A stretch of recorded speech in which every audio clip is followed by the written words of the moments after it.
Halo semuanya, pada kesempatan kali ini kami ingin menjelaskan tentang materi yang sudah pasti tidak asing bagi teman-teman semua. Jadi langsung saja kita simak penjelasan kami mengenai perbandingan trigonometri, di mana lebih jelasnya kita akan menjelaskan tentang sudut berelasi di kuadran 2. Kita akan menjelaskan tentang perbandingan trigonometri sudut berelasi yang di kuadran kedua. Oke, jadi untuk kuadran kedua ya, kita akan kasih penjelasan kuadrannya dulu. Di sini kuadran ke-1, di sini kuadran kedua, ini ketiga, dan di sini keempat. Kita akan berfokus pada kuadran sini. Oke.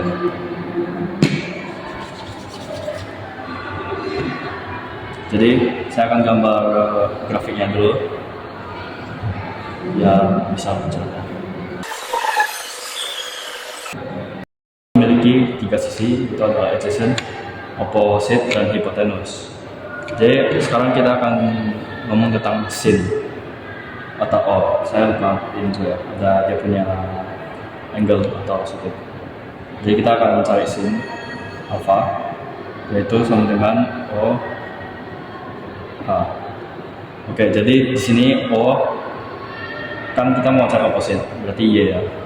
Ini Y, hanya itu R. Di sini kalau dijumlahin ini akan menjadi positif gara-gara ini naik dan R juga naik dan ini dua-dua positif, jadi hasilnya positif. Sekarang untuk cos, itu adalah adjacent sama hypotenuse. Di sini bisa lihat kalau adjacent adalah negatif X dan hanya juga sama dengan ini ya. Di sini akan hasilnya negatif gara-gara ya negatif dibagi dengan positif pasti dia punya jumlah akan menjadi negatif. Dan di sini juga gara-gara ke kiri menjadi negatif. Sekarang kita akan cari untuk tan alpha, yaitu ada O sama A. Ini O adalah Y dan A adalah negatif X. Ini juga sama, akan jumlahnya negatif gara-gara persamaan dengan cos, yaitu adalah nomornya negatif.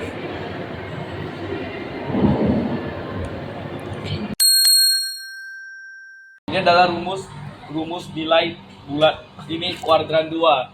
Sin buka kurung 180 kurang alfa sama dengan sin alfa. Jadi cos buka kurung 180 kurang alfa sama dengan negatif cos alfa. Tan 180 kurang alfa sama dengan negatif tan alfa. Negatif karena berada di kiri, jadi nilainya negatif. Makasih. Jadi sesuai dengan penjelasan sebelumnya, di mana sin theta sama dengan sin 180 dikurang alfa sama dengan sin alfa. Nah, akan kita terapkan menggunakan angka-angka. Jadi di sini kita ada sin 150 derajat. Nah, sin 150 derajat ini bisa menjadi sin 180 dikurang 30. Di mana 30 ini adalah alfa. Nah, jadi ini langsung saja kita tulis di sini sin 30 derajat di mana nilainya sama dengan 1/2. Oke, kemudian di sini ada cosecant di mana cos theta sama dengan cos 180 dikurang alfa sama dengan negatif cos alfa. Jadi di sini kita ada cos 120 di mana 120 itu merupakan 180 dikurang 60. Nah, jadi langsung aja ini menjadi negatif cos 60 di mana cos 60 bernilai 1/2, jadi ini negatif 1/2. Selanjutnya kita ada tangen. Nah, di sini tan theta sama dengan tan 180 dikurang alfa di mana sama dengan cos, hasilnya merupakan negatif tan alfa. Nah, langsung saja di sini kita ada tan 135 derajat. Jadi 135 derajat itu 180 dikurang 45. Jadi hasilnya jadi negatif tan 45 sama dengan negatif 1. Nah, jadi gimana sih cara kita mengaplikasikan informasi yang sudah kita ketahui kepada contoh soal? Berikut ada contoh soal sin 150 derajat ditambah cos 120 derajat ditambah tan 135 derajat. Gimana sih caranya? Nah, di sini ada 150 derajat di mana kita ketahui ini adalah 180 dikurang 30, di mana 30 adalah alfanya. Jadi langsung saja sin 30 derajat ditambah 120 sama dengan 180 dikurang 60 derajat. Jadi langsung saja negatif cos 60 derajat ditambah dengan 135 sama dengan 180 dikurang 45. Jadi langsung saja di sini bisa negatif tan 45 derajat. Jadi sin 30 sama dengan 1/2 ditambah cos 60, negatif cos 60 sama dengan negatif 1/2 dan ditambah negatif tan 45 derajat yaitu negatif 1. Coret. Jadi hasil dari ini adalah negatif 1.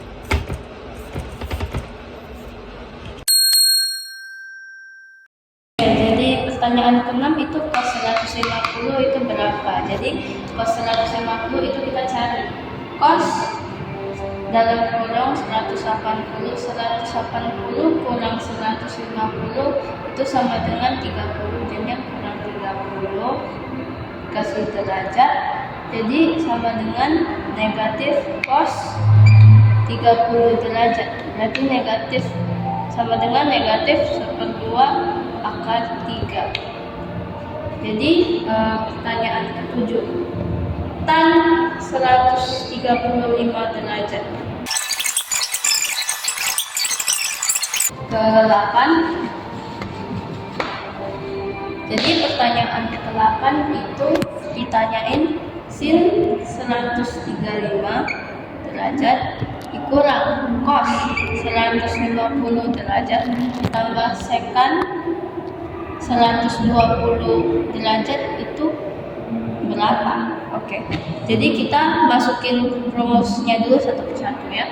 Sin 100 dalam kurung 180 kurang 135 itu sama dengan 45, jadinya kurang 45 derajat dikurang cos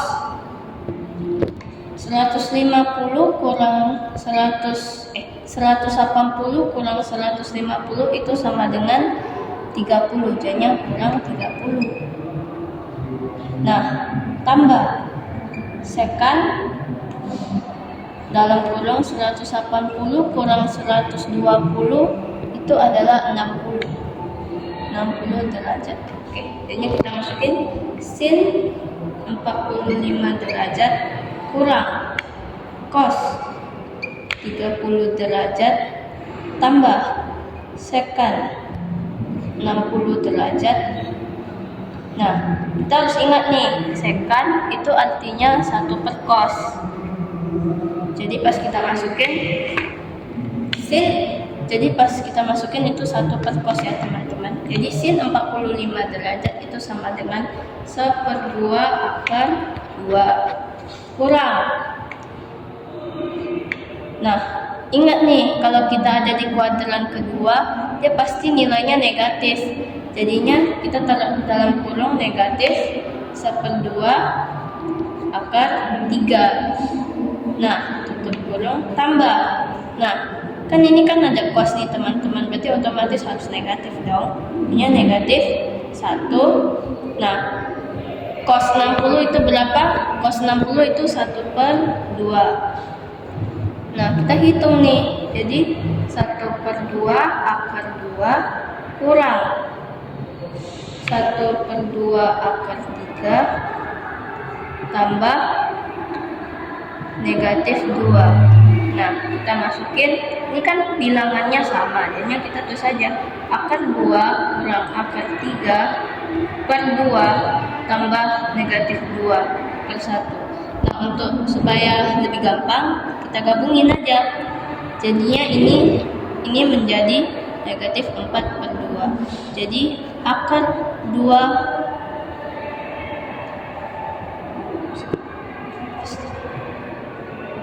agak ulangi. Oke. Ternyata ada kendala ya teman-teman. Jadi ini kan negatif ya. Ini negatif berarti kita harus jadiin positif dong. Negatif kali negatif itu sama dengan positif. Jadinya sorry ya tentang kendalanya. Oke, kita lanjut.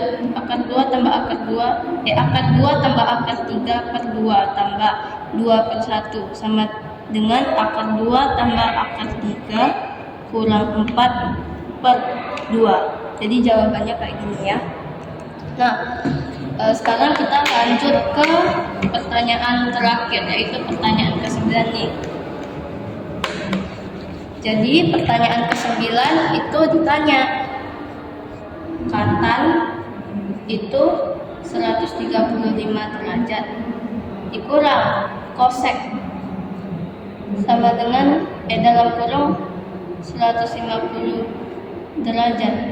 Nah, saya tadi lupa ada tanda kurungnya, jadi kita tulis tanda kurung, habis itu ditambah cos 120 derajat. Oke.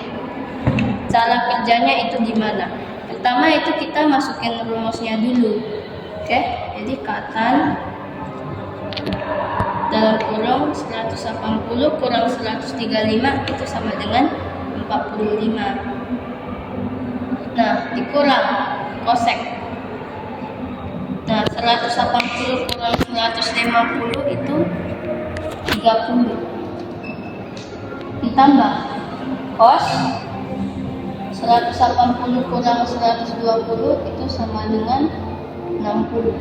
Oke, kita masukin ya teman-teman. Jadi katan 45 derajat dikurangin kosek 30 derajat tambah cos 60 derajat. Nah, katan ini adalah 1 per tan alfa, sedangkan kosek ini adalah 1 per sin alfa. Jadi ini kan tan, berarti otomatis kita harus buat nilainya negatif. Jadi negatif 1 dikurang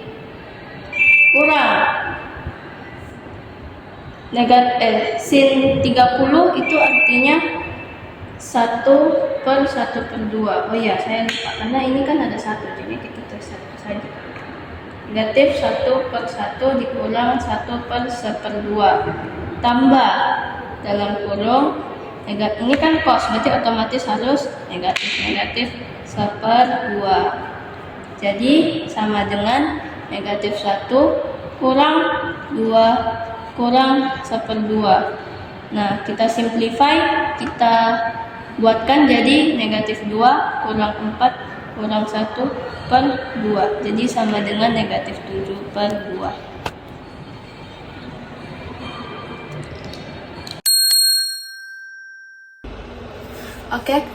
Oke, kemudian di sini ada latihan soal yang bisa teman-teman kerjakan sendirinya, dan boleh di-pause dulu videonya untuk dikerjakan dan kemudian akan kita bahas. Oke, jadi sekarang kita akan membahas latihan soal yang sudah diberikan tadi. Jadi yang pertama-tama di sini ada cos 120 derajat. Nah, 120 derajat ini sama dengan 180 dikurang 60. Jadi langsung saja kita bisa buat sin 60 karena 60 merupakan alfanya, dan sin 60 ini bernilai 1/2 akar 3. Nah, selanjutnya di sini ada cos 150 derajat, di mana 150 derajat ini merupakan 180 dikurang 30 derajat. Jadi langsung saja kita buat negatif cos 30 derajat karena 30 ini juga merupakan alfanya. Nah, di mana cos 30 derajat ini bernilai 1/2 akar 3 juga, jadi negatif 1/2 akar 3. Selanjutnya ini ada tan 120 derajat. Nah, Sama seperti yang di sini, 120 derajat merupakan 180 dikurang 60. Jadi langsung saja kita buat negatif tan 60 derajat. Di mana tan 60 derajat bernilai 1 akar 3. Jadi langsung saja kita buat sini negatif akar 3. Dan kemudian di sini ada soal yaitu sin 120 derajat ditambah cos 150 derajat ditambah tan 120 derajat. Nah, di mana nilai-nilai yang dipertanyakan ini sudah kita tahu jawabannya di atas. Jadi langsung saja sin 120 derajat sama dengan 1/2 akar 3. Cos 150 derajat sama dengan negatif 1/2 akar 3. Dan tan 120 derajat sama dengan negatif akar 3. Positif dan negatif jadi bisa dicoret. Jadi hasil dari pertanyaan ini adalah negatif akar 3. Sekian saja penjelasan dari kami. Mohon maaf bila ada kesalahan dalam berkata. Terima kasih atas perhatian.